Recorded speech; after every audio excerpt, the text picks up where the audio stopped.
बिस्मिल्लाहिर्रहमानिर्रहीम। अस्सलाम वालेकुम क्लास 9th। आज का हमारा टॉपिक है जी Bohr's atomic theory. Last time हमने रदरफोर्ड्स एटॉमिक मॉडल देखा था जिसके कुछ डिफेक्ट्स थे और उन डिफेक्ट्स को मद्देनज़र रखते हुए बोहर ने अपना मॉडल दिया था about the structure of atom, about how positive and negative charge coexist in atom. So इसका इंट्रोडक्शन, इसकी बेस है जी क्वांटम थ्योरी। देन इसके पोस्टुलेट्स देखेंगे जो इसने रिजल्ट्स निकाले अपने एक्सपेरिमेंट से, and then ultimately the difference between both theories, the difference between the Bohr's atomic theory and Rutherford atomic theory. So Bohr ने, नील बोहर इसका पूरा नाम था, और ये मॉडल दिया था इन 1913 में, और इसकी बेस थी quantum theory of max Planck. Max Planck एक साइंटिस्ट था जिसने क्वांटम थ्योरी दी थी, और इस क्वांटम थ्योरी के मुताबिक जो इलेक्ट्रॉन्स रिवॉल्व कर रहे होते हैं अराउंड द न्यूक्लियस, उनकी एक स्पेसिफिक एनर्जी होती है। यहाँ हम कहेंगे कि एक स्पेसिफिक ऑर्बिट में जो इलेक्ट्रॉन्स रिवॉल्व कर रहे होते हैं उनकी स्पेसिफिक एनर्जी होती है। सो इस मॉडल के मुताबिक जो रिवॉल्विंग इलेक्ट्रॉन्स हैं वो मुसलसल एनर्जी रिलीज़ या एब्जॉर्ब नहीं करते, जबकि रदरफोर्ड में, आपको अगर याद हो तो अकॉर्डिंग टू क्लासिकल थ्योरी, उसने ये कहा था कि इलेक्ट्रॉन जो है वो कॉन्टीन्यूसली एनर्जी रिलीज़ करेगा, अल्टीमेटली न्यूक्लियस में फॉल कर जाएगा और एटम एग्जिस्ट ही नहीं करेगा। लेकिन अकॉर्डिंग टू बोहर ऐसा नहीं है। बोहर कहता है कि अकॉर्डिंग टू क्वांटम थ्योरी, जो कि उसकी बेस थी उसके मॉडल की, उसने कहा कि जो इलेक्ट्रॉन है वो कॉन्टीन्यूसली मुसलसल एनर्जी रिलीज़ या एब्जॉर्ब नहीं करेगा, बल्कि वो सिर्फ और सिर्फ तब एमिट या एब्जॉर्ब करेगा जब वो जंप करेगा अपने ऑर्बिट से। जब तक वो अपने ऑर्बिट में रिवॉल्व कर रहा है, उसकी एक स्पेसिफिक एनर्जी है जिसको हम क्वांटाइज्ड एनर्जी का नाम देते हैं, और तब तक वो ना एनर्जी रिलीज़ करेगा ना एब्जॉर्ब करेगा। अब अगर उसने जंप करना है from lower orbit to higher orbit तो वह एनर्जी को अब्जॉर्ब करेगा, और अगर वो जंप करेगा from higher orbit to lower orbit तो वो एनर्जी को एमिट करेगा। ठीक हो गया। So this is the structure diagram of Bohr's theory. According to this, यहाँ पर आप देखो कि ये दरमियान में न्यूक्लियस है, ये शेल्स हैं, K L and M shells, right. ये इनको हमने नाम दे दिया, के का N1 है, L का N2 है और M का N3 है। ये हो गया स्ट्रक्चर। इतना तो रदरफोर्ड ने भी कह दिया था कि दरमियान में न्यूक्लियस होगा और साइड पे शेल्स होंगे और उन शेल्स में इलेक्ट्रॉन्स रिवॉल्व कर रहे होंगे। इतनी बात बोहर ने भी रदरफोर्ड ने भी बिल्कुल सही कही थी। लेकिन जो उसने अगली बात की थी कि इलेक्ट्रॉन ने मुसलसल एनर्जी रिलीज़ करनी है, वो बात गलत थी। तो बोहर ने कहा कि जो इलेक्ट्रॉन है वो अगर शिफ्ट करेगा from higher orbit to lower orbit, यहाँ पर ये जो इलेक्ट्रॉन है पिंक कलर में जो आपको नज़र आ रही है, शिफ्ट हो रहा है from M shell to K shell, यानी वो from higher orbit to lower orbit shift कर रहा है। तो यहाँ पर एनर्जी क्या होगी, यहाँ पर एनर्जी हो रही है रिलीज़। ठीक है, कितनी रिलीज़ हो रही है, एच वी। ये एच वी प्लांक्स इक्वेशन है जिसको हम आगे जाके डिस्कस करते हैं।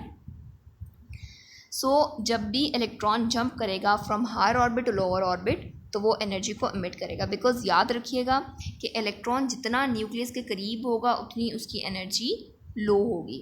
आई रिपीट, इलेक्ट्रॉन जितना न्यूक्लियस के करीब होगा एनर्जी उसकी उतनी लो होगी। यानी अगर आप देखो कि फर्स्ट शेल जो है वो न्यूक्लियस के ज़्यादा करीब है तो उसमें जो इलेक्ट्रॉन होगा उसकी एनर्जी लो होगी। उसके बाद जितना शेल्स जो हैं और इलेक्ट्रॉन्स जो हैं वो न्यूक्लियस से दूर जाते जाएंगे उतनी उनकी एनर्जी हाई होती जाएगी। ठीक है, तो जब इलेक्ट्रॉन को हायर एनर्जी वाले ऑर्बिट से लोअर एनर्जी वाले ऑर्बिट में आना है, यानी उसको न्यूक्लियस के करीब जाना है, तो वो एनर्जी को इमिट करके जाएगा, बिकॉज वहाँ पर एनर्जी क्या होगी, इलेक्ट्रॉन की लो होगी। क्लियर है। दूसरी तरफ अगर इलेक्ट्रॉन जंप करेगा from lower orbit to higher orbit, अब वो जा रहा है एक ऐसे ऑर्बिट से जहाँ पर एनर्जी लो है, एक ऐसे ऑर्बिट में जहाँ पर एनर्जी हाई है, यानी L में एनर्जी लो है, M में हाई है। तो वो लोअर से हायर एनर्जी पर जब जाएगा तो उसको एनर्जी और चाहिए होगी अपनी एनर्जी को उस शेल के इक्वल करने के लिए, तो वहाँ पर वो एनर्जी को एब्जॉर्ब करेगा। क्लियर है। पोस्टुलेट्स हैं जी इसके। पहला postulate about the hydrogen atom, कि हाइड्रोजन एटम जो है उसमें एक टाइनी न्यूक्लियस है दरमियान में, इलेक्ट्रॉन्स जो हैं वो रिवॉल्व कर रहे हैं इन सर्कुलर ऑर्बिट्स, और उन ऑर्बिट्स का स्पेसिफिक डिस्टेंस है फ्रॉम द न्यूक्लियस, जिसको हम रेडियस का नाम देते हैं, आर से रिप्रेजेंट करते हैं उस डिस्टेंस को। सेकेंड पोस्टुलेट कहता है जी जो इलेक्ट्रॉन रिवॉल्व कर रहा है उसकी क्वांटाइज्ड एनर्जी है। क्वांटाइज्ड एनर्जी का मतलब ये है कि स्पेसिफिक एनर्जी है according to the specific orbit. पहले शेल में अगर इलेक्ट्रॉन रिवॉल्व कर रहा है तो उसकी अपनी एनर्जी होगी, दूसरे में कर रहा है तो उसकी अपनी होगी। शेल या ऑर्बिट एक ही बात है। थर्ड में कर रहा है तो उसकी अपनी एनर्जी होगी, ठीक है। So orbit to orbit energy change हो रही है, लेकिन विद इन अ ऑर्बिट जब तक है इलेक्ट्रॉन तो उसकी एनर्जी क्वांटाइज्ड है, उसकी एनर्जी फिक्स्ड है। क्वांटाइज्ड का मतलब होता है फिक्स्ड। अब अगेन उसने अपने पोस्टुलेट में यही बात की कि एनर्जी एब्जॉर्ब या इमिट मुसलसल नहीं होगी, जो कि रदरफोर्ड ने कहा था, जो कि गलत था। सही क्या है कि इलेक्ट्रॉन तब एनर्जी इमिट करेगा या एब्जॉर्ब करेगा जब वो जंप करेगा, ठीक है। सो उसने प्लांक्स इक्वेशन के मुताबिक, ये आप लोगों ने हेडिंग्स बना लेनी है इसी तरह से, ये देखें जरा, यहाँ पर आप हेडिंग बनाओगे हाइड्रोजन एटम की, यहाँ पर बनाओगे क्वांटाइज्ड एनर्जी, यहाँ पर बनाओगे एब्जॉर्प्शन और एमिशन ऑफ एनर्जी, जो मैंने हाईलाइट की हुई हैं चीज़ें। अब नेक्स्ट पॉइंट पे आपकी हेडिंग आ जाएगी प्लांक्स इक्वेशन। अब प्लांक्स इक्वेशन के मुताबिक उसने बताया है कि जब एटम जंप करेगा from lower orbit to higher orbit तो एनर्जी एब्जॉर्ब करेगा, बिकॉज हायर ऑर्बिट की एनर्जी ज़्यादा है। अब जब वो जंप करेगा from higher orbit to lower orbit तो लोअर ऑर्बिट की एनर्जी चूँकि कम है तो वो एनर्जी इमिट कर देगा, ठीक हो गया। और उसने इक्वेशन दी एनर्जी की, दैट इज़ डेल्टा ई, यानी चेंज इन एनर्जी। जब वो जंप कर रहा है तो उसकी एनर्जी में चेंज आ रहा है, उस चेंज को उसने डेल्टा ई से रिप्रेजेंट किया, that is equals to E2 minus E1 और that is equals to HV। अब ये जो डेल्टा एनर्जी हमारे पास जो चेंज इन एनर्जी HV के इक्वल आ रहा है, दिस HV क्या है? H जो है वो पहली बात प्लांक्स कांस्टेंट है, जो कि कांस्टेंट रहेगा हमेशा, जिसकी वैल्यू आप लोगों को लाजमी पता होनी चाहिए, 6.63 × 10⁻³ जूल सेकेंड, यूनिट भी लाजमी पता होना चाहिए आपको, जूल सेकेंड में आए। और V जो है that is the frequency of light, ठीक हो गया। सो ये हो गई प्लांक्स इक्वेशन। लास्ट पोस्टुलेट था उसका, that was about the fixed angular momentum, ठीक है। एंगुलर मोमेंटम की आपने हेडिंग कर लेनी है, फिक्स्ड एंगुलर मोमेंटम की, कि जो इलेक्ट्रॉन रिवॉल्व कर रहा है उसका एक फिक्स्ड एंगुलर मोमेंटम है, जिसको हम MVR से रिप्रेजेंट करते हैं, और वो इक्वल है NH/2π। सो n यहाँ पर क्या है? n is the number of orbit, यानी पहले ऑर्बिट का हम एंगुलर मोमेंटम फाइंड कर रहे हैं तो n की जगह 1 आ जाएगा, अगर सेकेंड ऑर्बिट का फाइंड कर रहे हैं तो n की जगह 2 आ जाएगा, and so on.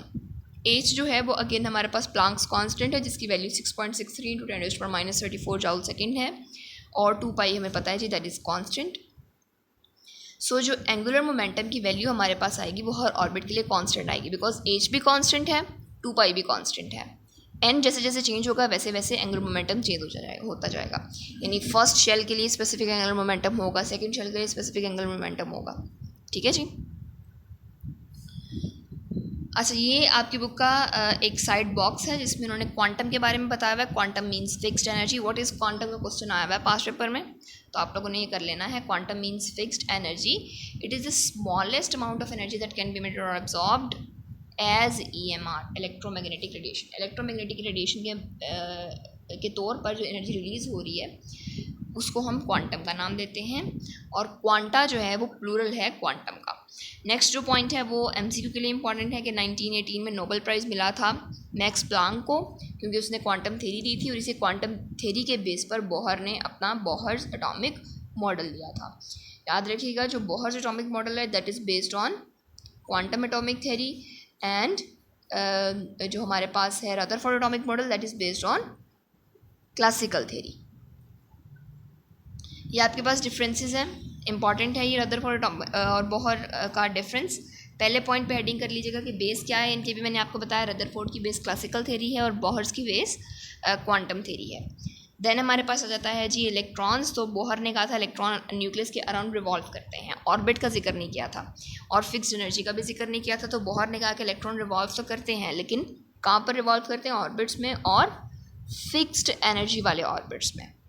Third point है आपके पास अबाउट द ऑर्बिट्स। तो रदरफोर्ड ने ऑर्बिट्स का आइडिया नहीं दिया था, जबकि बॉहर्स ने कहा था कि जी ऑर्बिट्स जो हैं उनका फिक्स्ड एंगुलर मोमेंटम होगा, जो हमने लास्ट पोस्टुलेट डिस्कस किया है बॉहर्स का, that was about the fixed angular momentum for the specific orbit. जैसे जैसे आपका एन चेंज होगा वैसे वैसे आपका एंगुलर मोमेंटम चेंज होता जाएगा, यानी जैसे जैसे ऑर्बिट का नंबर चेंज होगा वैसे वैसे एंगुलर मोमेंटम फ़र्क होगा। नेक्स्ट पॉइंट पे आप हेडिंग करोगे अबाउट द स्पेक्ट्रम। तो रदरफोर्ड के मुताबिक कॉन्टीन्यूस स्पेक्ट्रम बनता है। क्यों बनता है कॉन्टीन्यूस? बिकॉज वहाँ पर इलेक्ट्रॉन कॉन्टीन्यूसली एनर्जी इमिट करता है। लेकिन बोहर ने कहा कि नहीं जी, लाइन स्पेक्ट्रम बनेगा, बिकॉज एटम जो है इलेक्ट्रॉन जो है वो तब एनर्जी इमिट या एब्जॉर्ब करेगा जब वो जंप करेगा। लास्ट में रहता है जी एग्जिस्टेंस ऑफ एटम। तो रदरफोर्ड ने कहा था चूँकि इलेक्ट्रॉन कॉन्टीन्यूसली एनर्जी इमिट करेगा तो वो फॉल कर जाएगा इनटू न्यूक्लियस और अल्टीमेटली एटम का कोई एग्जिस्टेंस ही नहीं है। तो रदरफोर्ड के मुताबिक एटम एग्जिस्ट ही नहीं करता, लेकिन बोहर्स एटॉमिक थ्योरी के मुताबिक चूंकि इलेक्ट्रॉन कॉन्टीन्यूसली एनर्जी इमिट नहीं कर रहा, इसलिए एटम एग्जिस्ट करता है। Atom should exist. आप लोगों ने लर्न करना है जी about Bohr's atomic theory and the difference between Bohr's and Rutherford atomic theory. Thank you.